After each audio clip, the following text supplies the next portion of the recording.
بسم اللہ الرحمن الرحیم۔ السلام علیکم ناظرین، ڈاکٹر عبدالرافع آپ کی خدمت میں سراجیہ کلینک اینڈ ٹرسٹ کی طرف سے حاضر ہے۔ آج ہم آپ کو یہ بتانے جا رہے ہیں کہ ہیموگلوبن A1C کیا ہے۔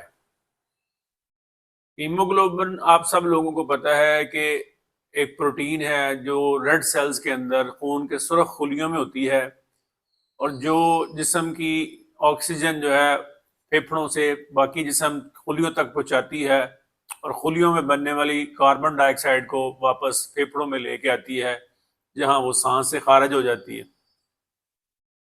ہیموگلوبن اے کیا ہے؟ ہیموگلوبن کی کچھ ٹائپس ہوتی ہیں، اس میں ایک ہیموگلوبن ایف ہے جو کہ نیو بورن میں ہوتی ہے، یا فیٹس جو چھوٹے بچے بالکل ہوتے ہیں 1 سال تک کے، ان میں ہوتا ہے کافی سارا ہیموگلوبن ایف، اس لیے فیٹس کی وجہ سے اس کو ہیموگلوبن ایف کہتے ہیں۔ دوسرا ہوتا ہے ہیموگلوبن اے، اس کی 2 ٹائپس ہیں، A1 اور A2۔ ہیموگلوبن A1 جو نارمل لوگ ہیں ان میں تقریباً 98% ہوتا ہے، تو یہ ہے A1۔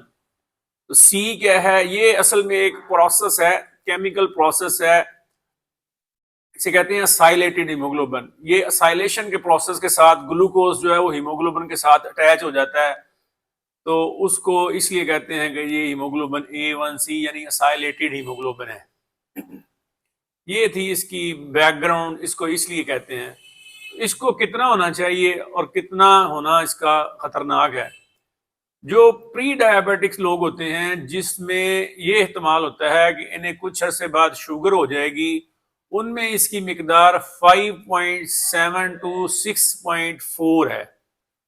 5.7 to 6.4 ہے، اور اگر کسی کا 6.5 ہو یا اس سے زیادہ ہو تو اسے ہم کہتے ہیں شوگر ہے، اور 5.7 سے 6.4 والے کو ہم کہتے ہیں پری ڈائبیٹک ہے، یعنی احتمال ہے کہ اگلے 2 سے 3-4 سال میں اس بندے کو شوگر کا مرض ہو جائے گا۔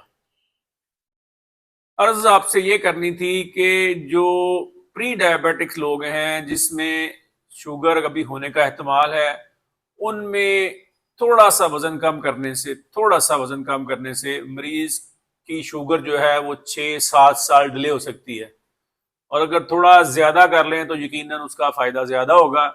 اس میں یہ ہے کہ 7% تک وزن کم کرنے سے، یعنی کہ اگر ایک بندے کا وزن 100 کلو ہے، وہ صرف 7 کلو وزن کم کر لے تو اس کے امکانات ہیں کہ اس کی جو شوگر کے امکانات ہیں وہ 7 سال دور چلے گئے ہیں، اور اگر وہ 10-12 کلو کم کر لے تو پھر بہت زیادہ فائدے ہوں گے۔ تو اس کے ساتھ ہی اپنی ایکسرسائز کریں، ڈائٹ ٹھیک کریں، اور لائف سٹائل چینجز جو دیگر ہیں وہ کر لیں، تاکہ آپ اس بلا سے جسے ڈائبٹیز کہتے ہیں بچے رہیں۔ بہت شکریہ، السلام علیکم۔